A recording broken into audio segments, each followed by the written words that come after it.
더운 날씨에 편히들 지내고 계신가요? 좀 더위가 연결되고 있습니다. 오늘 특별히 단상을 참 멋있게 꾸며놨는데 성경학교를 통해서 이렇게 선생님들이 많은 수고를 해 주신 것 같습니다.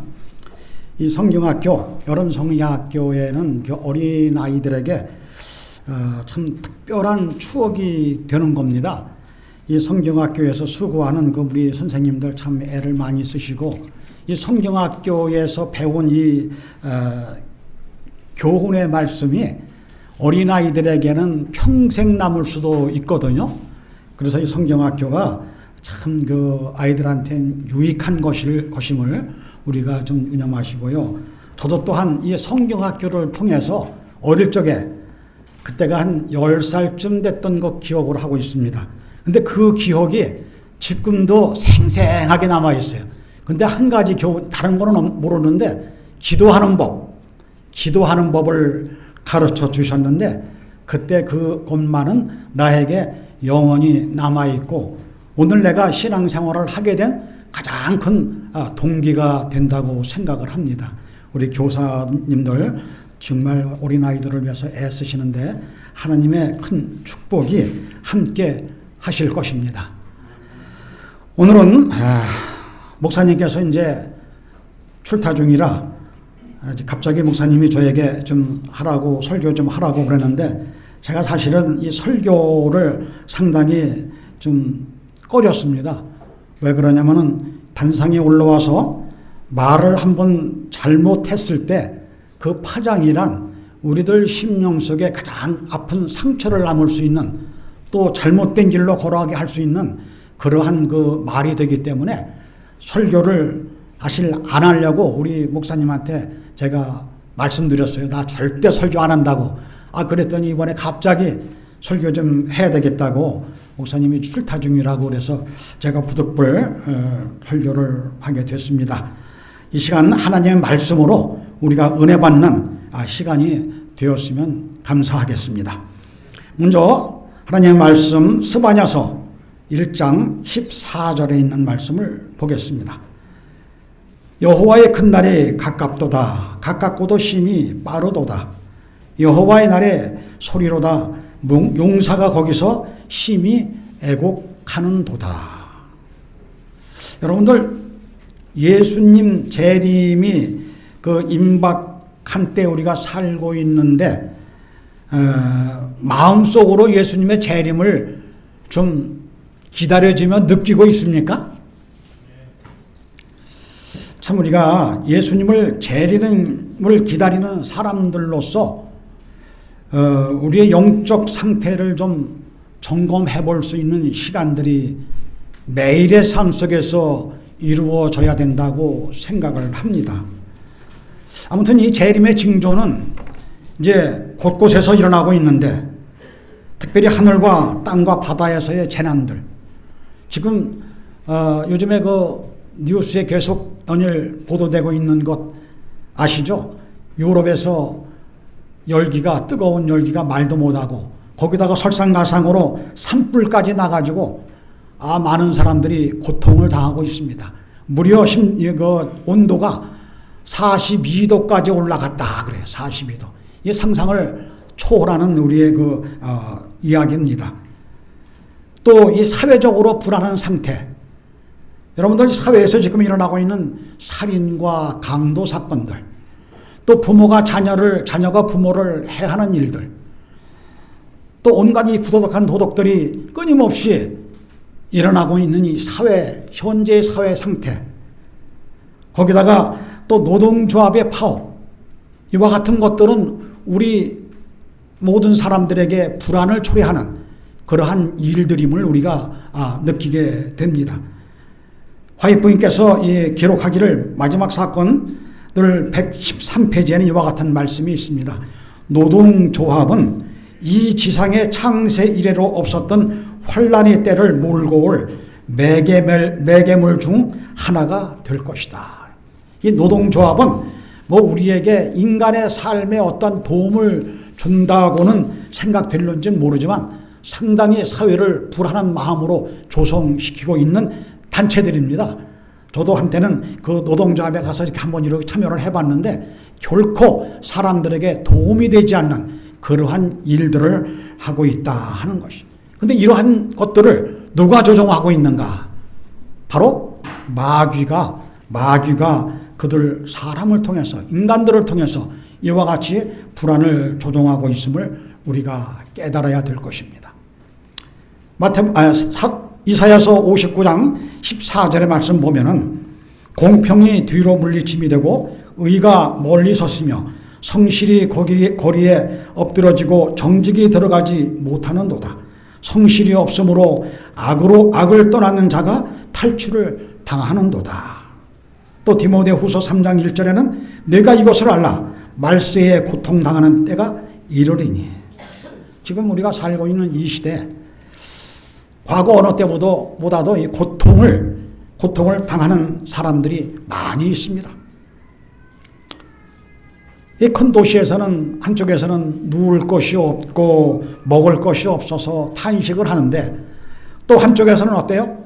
사치와 환락과 흥청거리는 이러한 그 놀이 속에서 많은 사람들이 지내고 있습니다. 또한 강한 자가 약한 자를 탈취해서 자신의 부를 쌓으려고 많은 사람들이 행동을 하고 있는 겁니다.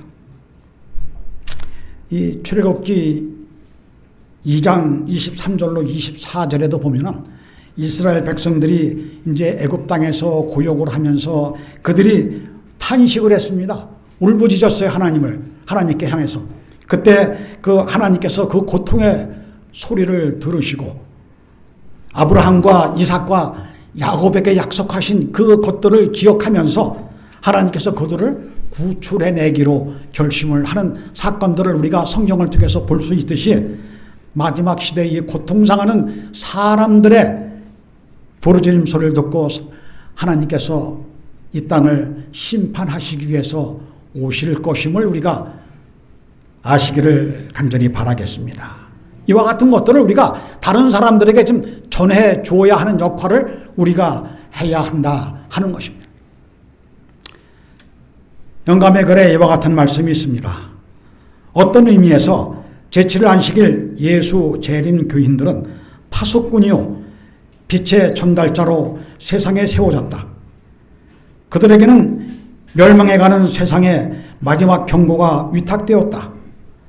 첫째, 둘째, 셋째 천사의 기별을 선포하는 사업이 주어졌다 그랬어요. 오늘 여기 앉아 계신 여러분들을 통해서 하나님의 말씀이 선포되기를 바라는 겁니다. 또 여러분들을 통해서 그 빛이 전달되기를 바라고 계시다 하는 말씀입니다. 에스겔서 33장 1절부터 쭉 읽어보면 거기에 에스겔에게 하나님께서 명령을 하셨죠. 한 특별한 사명을 주셨는데 그 사명이 무엇입니까? 이스라엘 백성들에게 가서 내가 그들의 죄에서 돌이키게 그 복음을 회개하는 심령을 갖도록 네가 가 전하라. 그리고 그들이 회개하고 돌아서서 그들이 돌아서면 구원을 받겠지만 돌아서지 않으면 멸망을 받을 것이다. 그러나 만약 내가 전하지 않고 그들이 멸망받는다면 그 책임을 내게 묻겠다 하고 하나님이 말씀하셨습니다. 여러분들 지금 세상에 이르러오는 여러 가지 일들에 대해서 우리가 보면서 예수님의 재림을 사람들에게 전포하고 이 시대가 마지막임을 우리가 전해야 되는데 전하고 있습니까? 우리는 어떤 삶을 살고 있습니까? 누가복음 21장 34절의 말씀 보면은 너희는 스스로 조심하라 그랬어요. 스스로 조심하라. 그렇지 않으면 방탕함과 술취함과 생활의 염려로 마음이 둔하여지고 뜻밖의 그날이 돛과 같이 너희에게 임하리라. 오늘 우리가 예수 믿는 사람들이 술 먹고 허랑방탕하게 살거나 술 취해서 이렇게 좀 사는 사람은 없겠지만 한 가지 생활의 염려로, 그렇죠? 생활의 염려로 영적 마음이 둔해지고 있음을 여기서 말씀하고 있습니다. 오늘 우리는 매일매일 내 자신을 살펴볼 필요가 있습니다. 우리 영적 눈이 하늘로 향하고 있는지, 아니면 우리의 눈이 세상 것들로 관심을 가지고 가도 그곳으로 흘러가는지, 돈 버는 일에 너무 많은 시간들을 할애하지 마시기 바랍니다.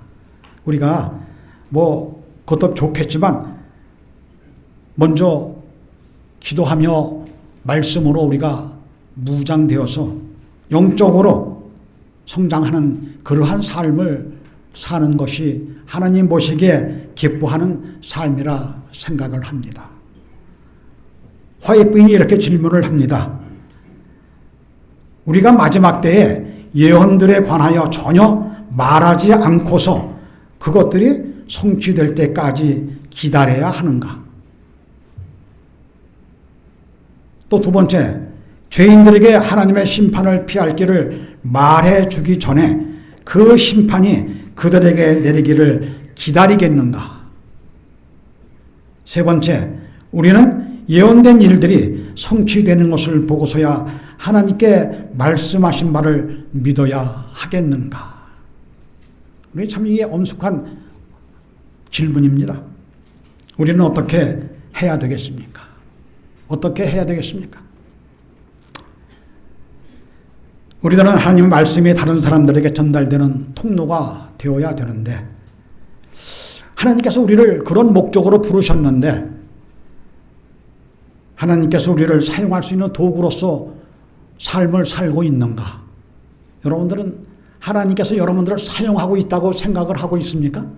사용하기 위해서 여러분들에게 말씀하고 있다고 생각을 하고 계십니까? 한번 자문자답 해보시기를 바랍니다. 우리가 진리의 말씀을 아는 것으로 끝나는 것이 되어서는 안 되고, 이 진리의 말씀을 전하는 자가 되어야 한다 하는 것입니다. 그 일에 우리가 동참하고 있고 전하고 있습니까? 여기에 계시록 3장 14절로부터 있는 말씀을 보면 마지막 시대 교회 상태를 지적하며 책망하고 계신데, 내가 내 행위를 안다. 그런데 내가 내 믿음이 차지도 않고 덥지도 않고 미지근한 상태구나. 너는 스스로 말하기를 나는 부자라, 부유한 것이 참 없고 부족한 것이 없다. 다시 말하면 믿음이 있는 자인가라고 지적을 하고 있습니다. 그런데 내가 보기에 안타깝게도 곤고하고 가련하고 가난하고 눈멀고 벌거벗었다 그랬어요. 오늘 우리의 믿음의 상태를 하나님께서 가련하고 가난하다, 우리는 스스로 부유한 것 같이 느끼지만 가난하다 그랬어요. 가난하다. 그리고 눈멀고 있다, 벌거벗었다. 그래서 예수님께서 이렇게 말씀하십니다. 내가 내게 권한다 하서 금을 사서 부요하게 하라. 이 금은 뭡니까? 금은 바로 믿음을 뜻하고 있습니다. 믿음을 가져라. 그 다음에 흰옷을 사서 입고 너의 벌거벗은 수치를 보이지 말아라. 여기서 흰옷은 뭡니까? 그리스도의 의의 옷입니다. 다시 말하면 거듭남을 경험하라는 것입니다. 예수님을 닮아가라는 것이죠. 그 다음에 내가 좀 눈멀었는데 안약을 사서 눈에 발라 보게 하라. 이건 또 무슨 말입니까? 영적 식별력을 가져라 이겁니다. 시대를 분별할 줄 아는 영적 식별력을 가져라. 우리의 영적 상태 하나님께서 일일이 지적을 하셨는데요. 우리의 심령이 지금 어떤 것인지 한번 깊이 생각을 해보시기 바랍니다. 지금 진리를 찾아 헤매는 사람들이 곳곳에서 많이 생겨나고 있습니다. 어느 한 장로교회 목사가 40년을 진리를 찾아 헤맸답니다. 40년을. 그래서 그분이 어느 한 분의 유튜브의 설교를 듣고 마음에 굉장히 즐거움을 느꼈는데, 근데 듣고 보니까 또 그게 자기 마음에 안 맞는다는 겁니다. 그래서 이것저것 찾아다 보니까 나중엔 김대성 목사님 설교를 듣고 그가 김대성 목사님을 찾아서 한 걸음에 달려왔다라는 간증도 하더라고요. 또 어느 교회 장로교회 목사님 사모님이 진리를 깨닫고 안식일 기별을 깨닫고 그가 안식일을 지키고 싶은 그 마음에 어느 목사님에게 전화를 해서 내가 이 안식일을 기별을 깨달았으니 나에게 침례를 좀 베풀어 달라고, 그리고 그가 그 목사님을 찾아와서 침례를 받고 그가 지금 안식일을 지키는데 자기의 남편이 목사이기 때문에 감히 참 말이 잘 안 떨어져서 지금 혼자서 온라인 예배를 공원에서 혼자 예배를 드리고 있다라는 것입니다. 어느 또 선교사 사모님께서는 안식일 기별을 깨닫고 안식일을 지키는데 내가 이제 안식일을 지키겠다고 자기 그 남편과 가족들에게 이야기를 했더니 가족들이 자기를 왕따를 시켰다는 겁니다. 좀 외롭게 지금 저 인도네시아에서 선교를 하고 있는데 외롭게 지금 안식일을 지키고 있다라는 그 간증의 소리도 들었고요. 또 어느 집사님이 진리를 찾아서 내가 헤매던 진리를 찾았는데 알고 보니까 안식일 교회인 거예요. 그래서 이 교회를 나가야 되나 말아야 되나 망설이다가 한번 가보자고 이야기를 했더니 가서 목사님 만났더니 참 진리더라.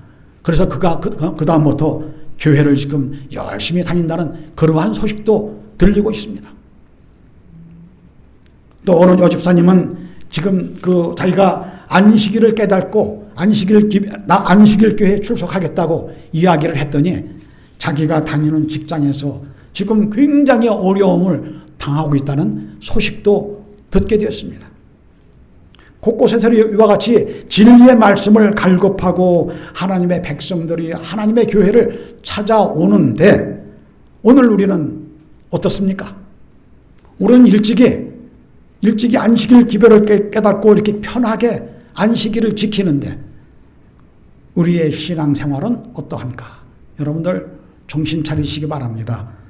여러분들 자리를 그들이 다 빼앗게 될 것입니다. 우리는 이 의자에서 밀려서 이제 떨어질 수밖에 없는 그러한 처지가 될 수밖에 없으니 우리 정신 차리고 하나님의 말씀에 우리가 순종하면서 하나님께 열심히 예배하고 헌신하는 생활을 살아가야 될 줄 믿습니다. 로마서 13장 11절의 말씀 보면은 또한 너희가 이 시기를 알거니와 자다가 깰 때가 벌써 되었으니 이는 이제 우리의 구원이 처음 믿을 때보다 가까웠음이니라. 이 시기를 우리가 분별할 줄 아는 그러한 사람이 되도록 우리 노력을 하시기를 간절히 바라겠습니다. 또 베드로전서 4장 7절의 말씀 보면은 만물이 마지막에 가까웠으니 그러므로 너희는 정신 차리고 근신하여 기도하라 그랬어요. 여러분들 깨어 있습니까? 예수님이 재림에 가까웠는데 우리가 지금 깨어 있습니까? 예수님께서 재림하실 때 구름 타고 우리가 하늘에 올라간다 그랬는데 그 구름 타고 하늘에 올라갈 자들이 누구일까요? 어떤 특성을 가지고 있을까요? 계시록 14장 12절의 말씀 보면은 하나님의 계명을 지키고 예수 믿음을 가진 자들이다 그랬어요. 특히 계명은 일반적으로 많은 사람들이 일반적으로 많이 잘 지킵니다. 그런데 우리가 넷째 계명 안식일을 기억하여 거룩히 지키라는 이 말씀을 우리가 잘 지키고 있는가 하는 것입니다. 안식일을 거룩히 지키라고 명령하셨어요. 어느 목사님의 그 넷째 계명의 글씨 숫자가 164자라는 겁니다. 160. 그래서 정말 이게 만나고서 세보니까 정말 164자였어요. 164장. 이 말씀을 왜 이렇게 길게 써놨는가?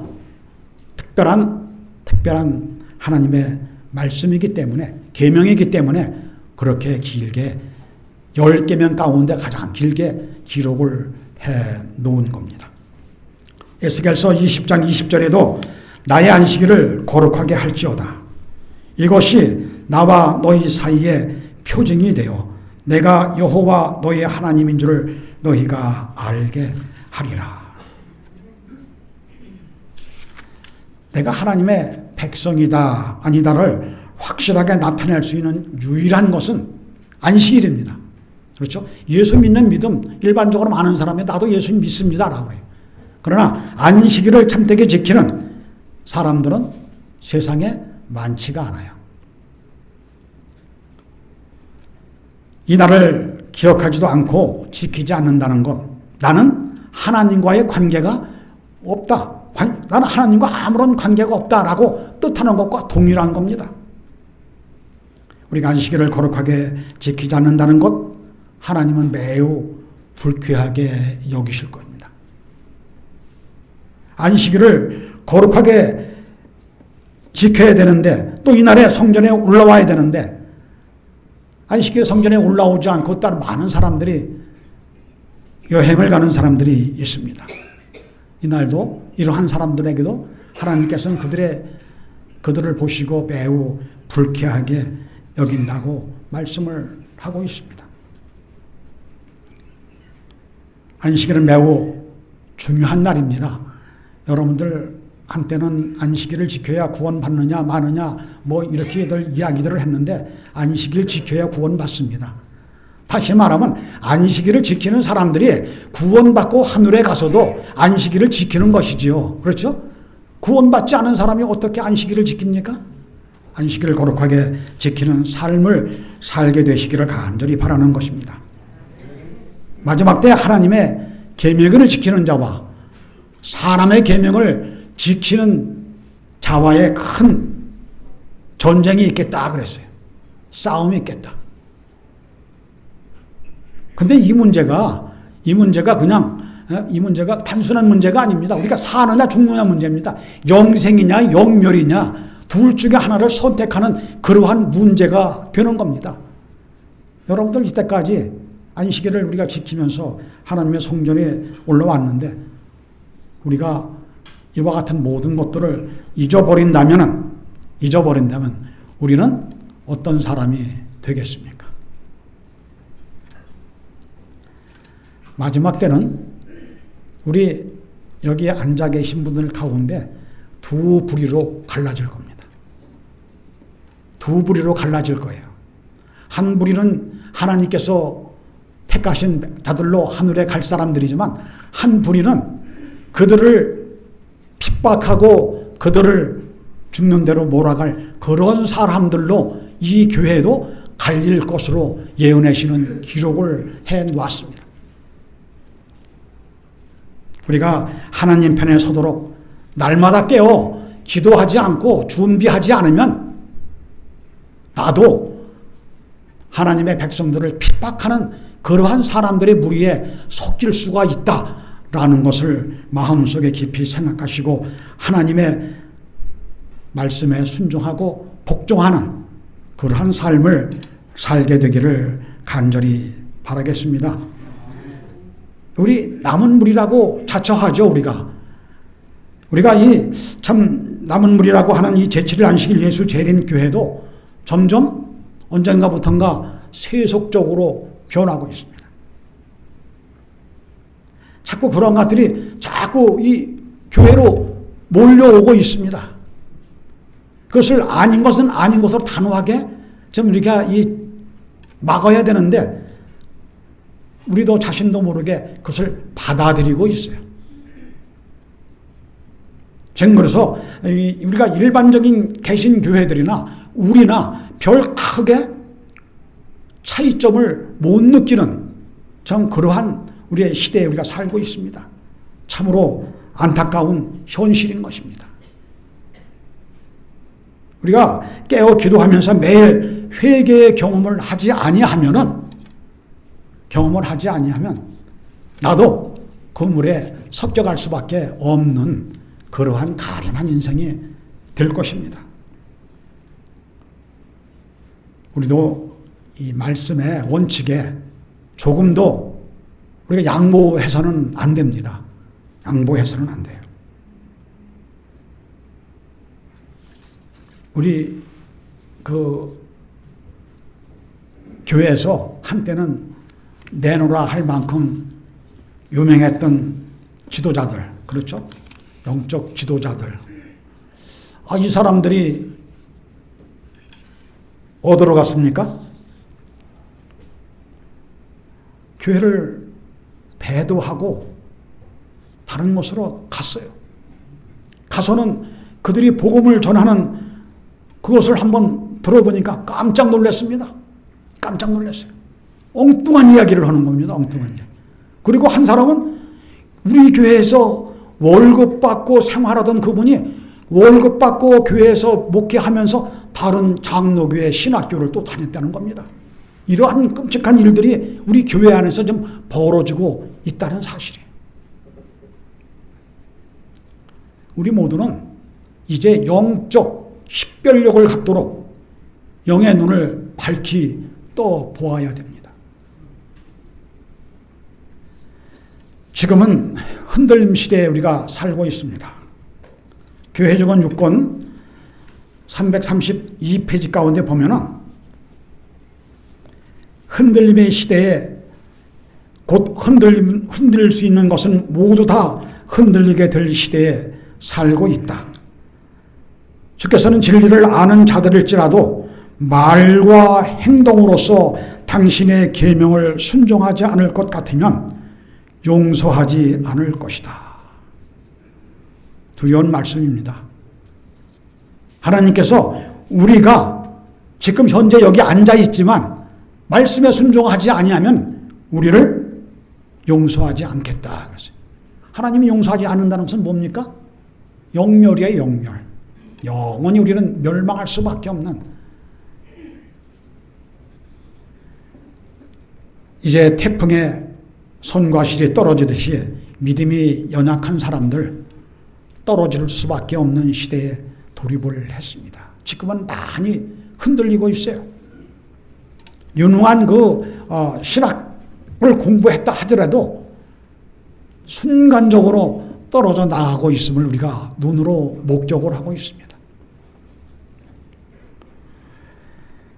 거듭 말씀드립니다. 말씀으로 무장하시기 바랍니다.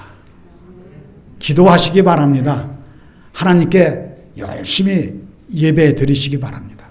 저는 우리 안식일학교 반생들에게 매 교과마다 기도하고 말씀 보고 예배하는 일을 열심히 하라고 제가 늘 권하고 있어요. 여러분들은 어떤 말씀을 교사들 분께서 권하고 계십니까? 영적으로 말씀을 잘 전달하시기를 간절히 바라겠습니다. 에베소 6장 10절로부터 18절까지 있는 말씀을 이렇게 정리해 봅니다. 마귀의 계계를 대적하기 위해서 전신갑주를 입으라. 무장하라는 겁니다. 무장하라는 것. 우리의 씨름은 혈과 육에 대한 것이 아니다. 사람과 사람의 싸움이 아니고 세상과의 싸움이 아니고 어둠의 세상 주관자 즉 악의 영들과 싸우는 것이다. 마귀와 싸우는 것이다 이겁니다. 마귀와 싸우는 것이다. 그런즉 진리로 허리띠를 띠고 의의 흉배를 붙이고 믿음의 방패를 가지고 성령의 검인 하나님의 말씀을 가지고 기도와 간구로 무시로 성령 안에서 여러 성도들을 위해서 간구하라 그랬어요. 간구하라. 다른 성도들을 위해서 우리의 믿음의 형제들을 위해서 기도하라는 겁니다. 여러분들 개인 기도 하시거나 집에서 가족들 간에 예배를 드릴 때나 이럴 때 혹시 우리 믿음의 형제들을 위해서 기도하시나요? 네. 참 훌륭한 믿음입니다. 저도 매 아침 예배 드릴 때 4가정씩 그들을 위해서 기도를 하고 있습니다. 4가정. 우리 교인들 그 명단을 쭉 적어가지고 4분씩, 4가정씩 그 가정을 위하고 그분을 위해서 우리가 기도를 해야 하는 것입니다. 하나님께 매일 우리의 이렇게 기도하는 삶을 살아갈 때 물론 그들에게도 하나님의 은혜가 함께 하겠지만 나에게 더 큰 은혜가 온다라는 것입니다. 베드로전서 5장 8절에 근신하라 깨어라 너희 대적 마귀가 우는 사자같이 두루다니며 삼킬 자를 찾는다라고 말씀을 하고 있습니다. 여러분들 이 땅에 얼마나 더 머물고 있고 싶습니까? 예? 얼마나 더 머물고 있고 싶습니까? 예? 성경에 보면은 사람의 수완이 70이랍니다. 근데 좀 건강한 사람은 80까지 살 수 있다라고 기록을 해놨어요. 근데 요즘에는 뭐 의술이 발달하고 좀 식생활이 좀 저기 돼서 100세 사는 분들도 꽤 많이 있는데 우리가 이 인생의 수완이 80, 참 많이 사는 겁니다. 그렇죠? 그런데 우리의 삶을 되돌아보니까 어떻게 긴 시간들이었습니까? 예? 잠깐 지나가더라고요. 제가 이 선곡교회 온 지 13년쯤 된 것 같아요. 여기 온 지 13년쯤. 근데 어떻게 순식간에 지나가 버렸어요. 내가 이렇게 벌써 빨리 지나갔는가? 이런 생각이 들 정도의 시간이 빠르게 지나갔습니다. 이런 날들을 되돌아볼 때 뭐 그냥 잠깐 지나가면서 우리의 삶이 그냥 뭐 어느 때는 좀 생각하기에 허무함을 느낄 때도 있지 않습니까? 우리는 이 땅에서 잠깐 살면서 나그네와 같은 삶을 사는 것이 우리의 인생이에요. 여러분들이 이 땅에서 내가 무엇을 하면서 많은 업적을 쌓고 내가 무엇을 해서 많은 그 내 이름을 남기고 싶지만 그러나 순식간에 지나가고 많은 것이 우리의 인생이다. 야곱도 이렇게 간증을 했어요. 창세기 47장 9절에 있는 말씀을 보면은 내가 나그네같이 130년을 살았습니다. 그랬어요. 130년을. 이게 야곱이 그 애굽에 들어갈 때가 나이가 130년이었어요. 130세. 그런데 지난 날들을 돌아보니 나에게 험한 일만 있었습니다. 험한 일만 있었습니다. 여러분들 살아온 지난 날을 쭉 돌아보면 정말 즐겁고 행복한 날이 많았습니까? 고달픈 인생 삶이 많았습니까? 저도 돌아보니까 행복한 날이 별로 없더라고요. 그냥 살면서 허우적거리고 살아온 한 인생.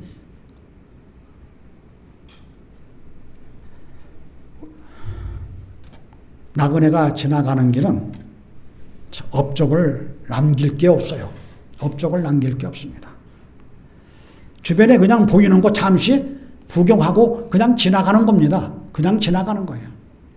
여행 가면 여러분들 그곳에서 눌러 살면서 매일같이 즐겁게 바라보고 하십니까? 그냥 단순하게 지나오고 그렇구나. 그거 그냥 집으로 다시 돌아오는 겁니다. 그러나 우리가 세상 살면서 꼭 잊지 말아야 할 것은 우리 하나님의 말씀을 잊지 않도록 최선을 다해 노력을 하시기 바랍니다. 매일의 삶, 우리가 하나님과 더불어 동행하고 있다는 것을 잊지 말게 되시기를 바랍니다. 베드로후서 1장 4절 그 후반부에 이렇게 기록되어 있습니다. 너희로 정욕을 인하여 세상에서 썩어질 것을 피하여 신의 성품에 참여하는 자가 되게 하려 하셨다 그랬어요. 여러분들 신의 성품에 참여하도록 하나님께서 이끌어 주신다는 겁니다. 놀라운 얘기 아닙니까? 우리가 신의 성품에 참여하도록 예수님과 같은 마음을 갖도록 우리를 인도하고 계시다는 이 말씀을 우리가 잊지 마시기를 바랍니다. 히브리 10장 30절의 말씀 보면은 잠시 잠깐이면 오실 리니 지체하지 아니하시리라. 또 요엘서 1장 15절의 말씀 보면은 오호라 그날이여 여호와의 큰 날이 가까웠나니 그랬어요.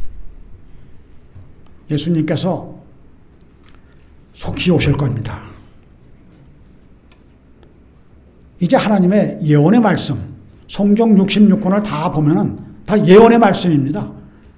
거기서 그냥 하나님께서 무엇을 하겠다고 다 약속을 하신 예언된 말씀의 미래에 있을 일들을 우리에게 성경을 통해서 말씀을 하고 있습니다. 그 예언의 말씀이 어느 목사님 말씀하시기를 다 이루었고 이제 마지막 요한계시록 18장 19장만 남았다 그래요. 18장 19장만 남았다. 그 예언이 성취가 되면은 세상은 끝난다. 근데 18장 예언도 거의 지금 이루어져 가고 있다. 이렇게 설명을 하는 말을 듣고 이제 우리가 이 땅에서 삶이 얼마 안 남았구나. 여기서 우리가 무슨 낙으로 살겠느냐라고 이렇게 생각을 해볼 때가 있었습니다. 이제 우리 앞에 놓인 큰 환란이 있어요. 지금 우리가 그 시점, 그 직전에 놓여 있는데 우리에게 닥쳐올 환란, 야곱의 환란이라고 그러죠. 성경에서는 칠재앙이라고 합니다. 요한계시록. 이 칠재앙이 곧 우리 앞에 닥쳐올 그러한 시점에 그 문턱에 와 있는 것을 요한계시록을 이렇게 쭉 연구하다 보면 그것을 발견하게 될 것입니다. 환난을 우리가 피하기 위해서는 할 수 있는 유일한 방법은 늦은비 성령을 구하는 겁니다. 성령을 구하기 위해서 우리의 마음을 정결하게 해야 되는 겁니다. 여러분들 마음을 정결하게 하기 위해서 어떻게 해야 됩니까? 우리의 죄를 다 하나님께 내놓고 용서를 받아야 되는 거죠.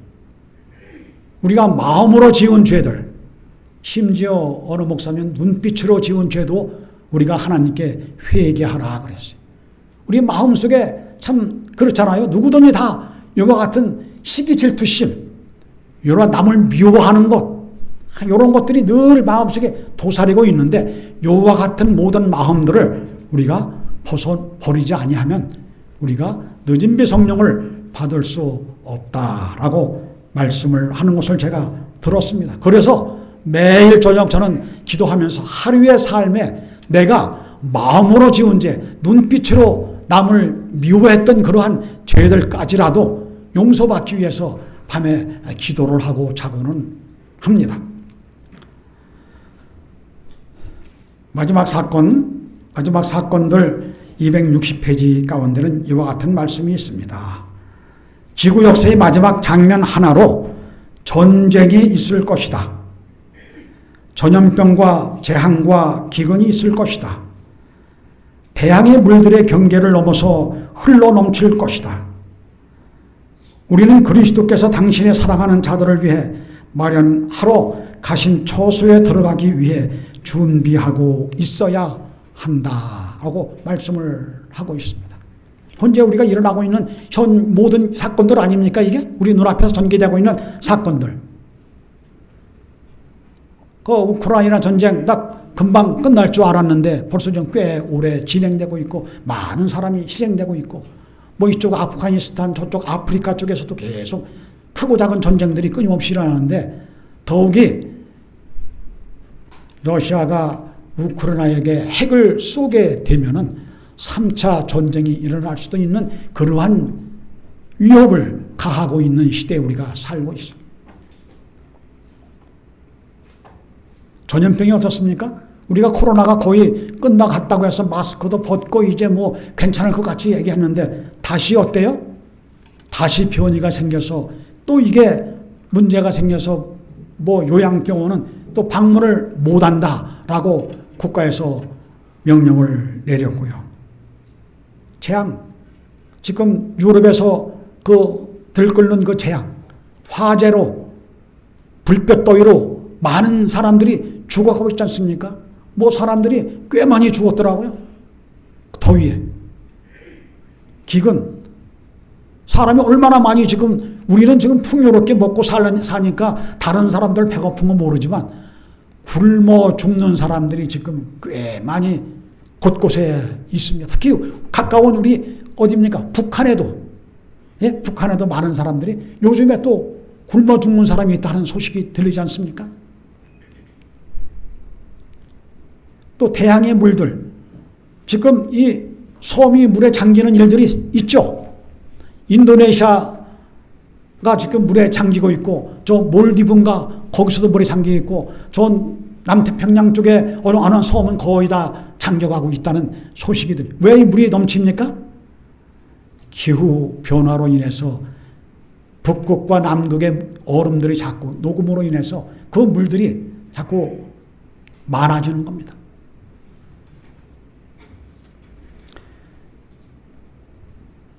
우리는 이러한 소식을 들으면서 우리가 다시 한번 마음속 깊이 생각을 해보시길 바랍니다. 여러분들, 우리가 원하지 않아도 하나님의 예언은 모두 다 이루어질 것이고, 우리가 원치 않아도 예수님의 재림은 있을 겁니다. 좀 아쉽습니까? 혹시 예수님 재림 곧 오신다는데 혹시 내가 뭐 좀 아쉬운 점이 있으십니까?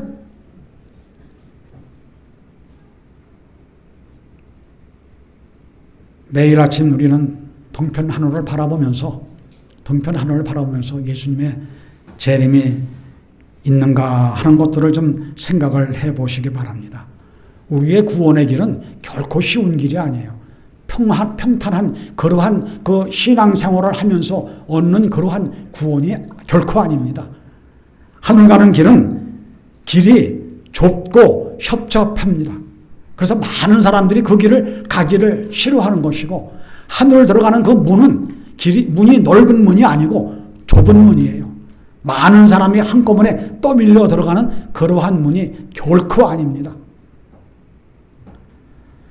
우리 모두는 이제 어렵고 힘든 시기에 살면서 예수님의 재림을 기다리며 예수님의 십자가를 바라보고, 예수님께서 우리를 구원하시기 위해서 이 땅에 오신다는 그 약속의 말씀들을 매 순간 우리가 잊지 않고 살아가며, 내일이라도 예수님이 오신다면 내가 하늘에 갈 수 있는 사람으로서 변화된 삶을 살게 되시기를 간절히 바라면서 이 시간 말씀을 마치려고 합니다.